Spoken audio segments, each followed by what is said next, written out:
Exactly. So are these informative presentations on what we did the last informative presentation on, or can we do Sounds something like new? it. It sounds like we just do the exact same speech, whatever. Just we critique each other. Okay, sounds So good to me. there's like 5 people on the team, and you two are the ones that have responded. So they're on their own. Yeah, hopefully they like, I don't know. I mean, they can rewatch the recording, right? Yeah, I'm gonna like see if I can email this to them as well as the professor. Okay, yeah. Um, so basically, what we need to do is say a speech like one at a time, and then I think we do like speech, and then a 10 to 15 minute Q&A session where we ask what we did wrong and just basically critique session. But we need to make it last Okay, 10 minutes. I'm gonna try and pull up the. Let's see. All right, you guys got the rubric up, right? Or you Yeah, can. Cool. How are you doing, Rebecca? we can't hear you. You need You're to. muted, yeah. Sorry There about you go. that. I was muted. No, it's all good. But you track what we need to do. Yeah. Fantastic. Well, then I will go ahead and get ready to start recording. Okay. Just recording. Okay, so we are recording, Perfect. and I'll go first if that's the same to you guys. That's fine with me. Go for it. So,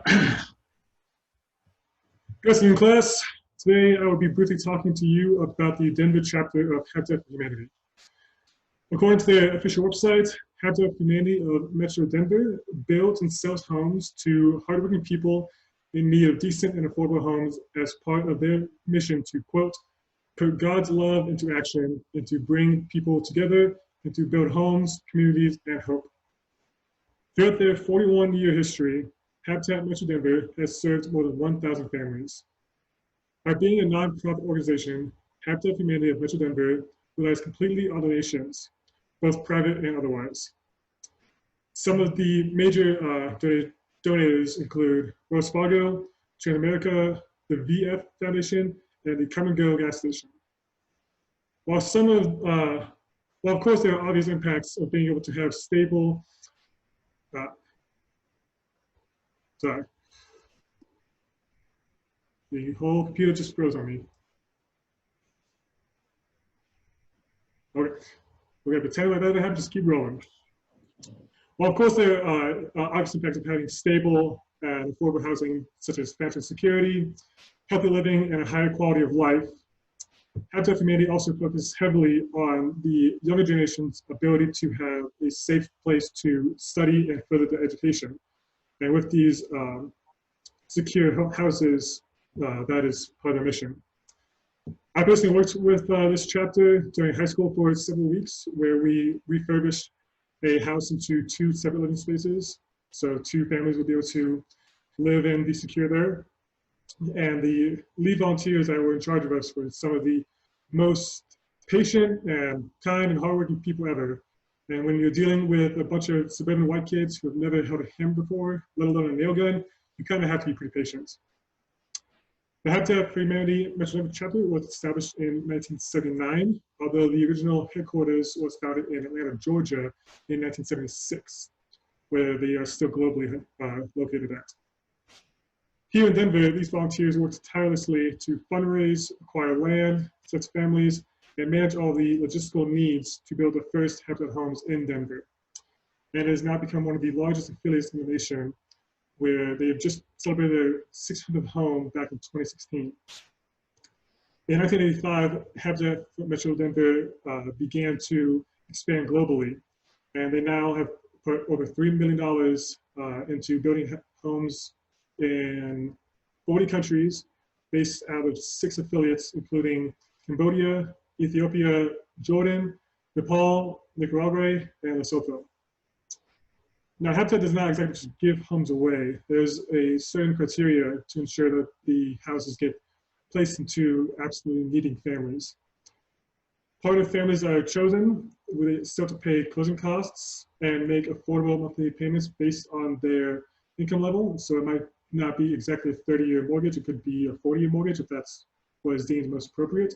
And they also have to, every adult, which for Habitat Humanity is any male or female living in the household over 16 years of age needs to provide at least 200 hours of their own service in building their home or neighboring homes, as well as attending a multi-series lecture on the do's and don'ts of home buying, home maintenance, and home care.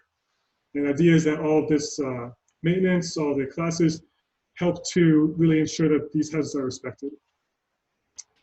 Habitat for Humanity has by no means any idea of slowing down, although COVID-19 has definitely impacted them negatively. So that as of now, there are no outside volunteers able to work on refurbishing or building new houses, but they're still doing virtual events to help connect families in need.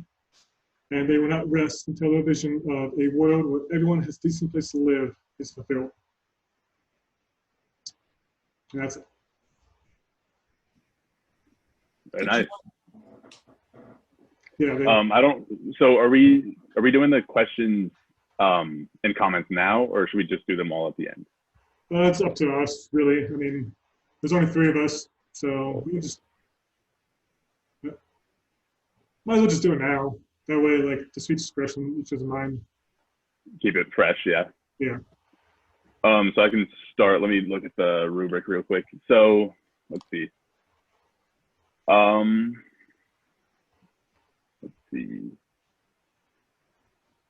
It seemed like for the most part, you had a very clear idea, or not even idea, understanding of what Habitat for Humanity was. So it's like, and you were able to explain it all pretty clearly. One thing that I think that I even still need to work on, because, you know, doing these presentations over the computer is a little bit uncomfortable, but like what our teacher kind of focused on was staring at the camera, which feels uncomfortable. I need to focus on doing it for sure too. I think that's but obviously, like, a presentation like this, you're gonna have to be looking at like side notes and stuff like that. So I don't think that it was really that big of a deal all around. Though your flow and presentation skills were pretty good. Yeah, you were definitely confident. Right. You were definitely confident and was really prepared for the presentation. You definitely knew your content very well. So I think you did good. Well, thank you. Yeah. So I was going to ask a question. So what was the criteria for being able to get one of these homes? You said would you be able to just re-explain that? Yeah, so it's similar to the Affordable Cares Act that Denver has now, where, like, depending on how many people in the home, like, I think for 4 people, you can't make more than like $100,000 a year, something like that, like, collectively, 4 adults in the home. And there's a similar spreadsheet depending on what city you're in for Habitat. Denver, it's pretty close to those lines. And they do comprehensive background checks on you. Like, they're pretty clear that, like, just because you might have fallen on hard times, like, they're not going to say no if you have a record or anything. But if it's like a violent record or anything that's children or that kind of stuff, then that's a big no-no. And then there's a wait list that you could put on, and then lots of counseling, and then the the lectures and stuff online that they're doing now for the home buying and home maintenance stuff. And then while the home is being built, you expected to contribute at least 200 hours for your home or in your neighboring homes. And as far as I'm pretty sure they do, like, regular checks in the first 2 years afterwards.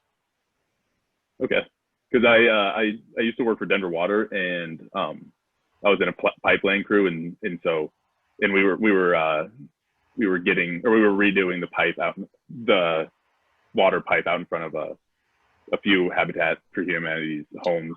So it's like I heard a lot about it, but I never really got to really ask the people all about it because one of my coworkers was really interested in it, but I was too busy focusing on my other tasks because I was at the bottom of the barrel. So Yep. I didn't really get to, yeah. So, yeah.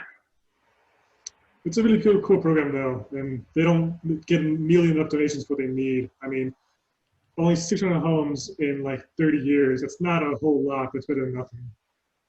It seems like they need to, I don't know if market themselves is the right term, but get themselves out there. Exactly. Because I hadn't heard about it until I was working on those homes, but it does seem like a really good organization. Mm-hmm. You want to go next? Yeah, I'm fine with going next.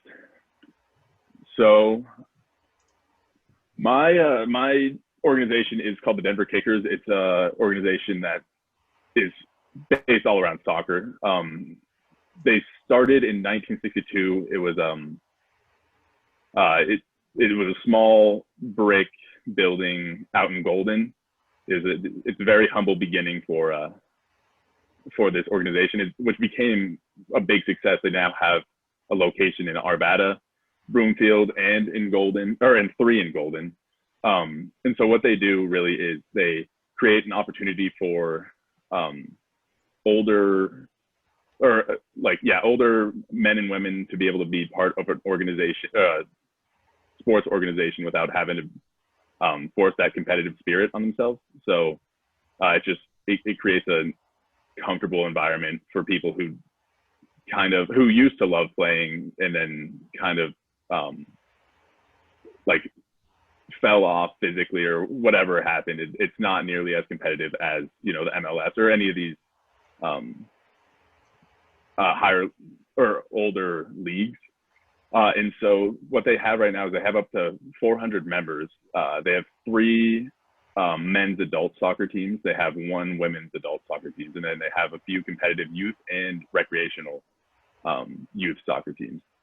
And aside from them just being a organization focused on soccer, they like to bring a lot of European traditions to Colorado.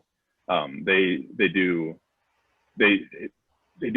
like traditional style dances from Germany, mainly Bavaria and Tyrol.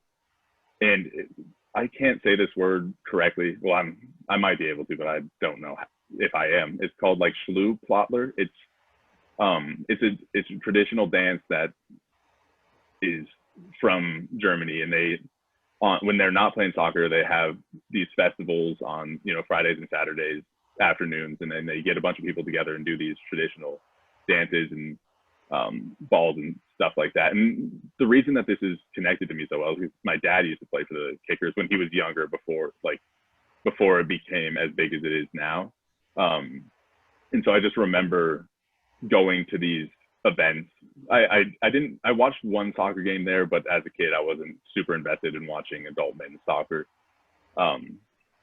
But I remember my dad and all of his old soccer buddies sitting there drinking German beers, and we were all eating bratwurst and sauerkraut and Polish sausages and stuff like that. And so I think it's a really really nice organization for adult men and women, and then also the youth. I mean, the youth is more to feed them into bigger programs, but the adult men's and women's soccer teams seem like a pretty big deal, because if you couldn't keep up with all of these bigger organizations, then it's nice to be able to still play at a competitive level without it being too serious.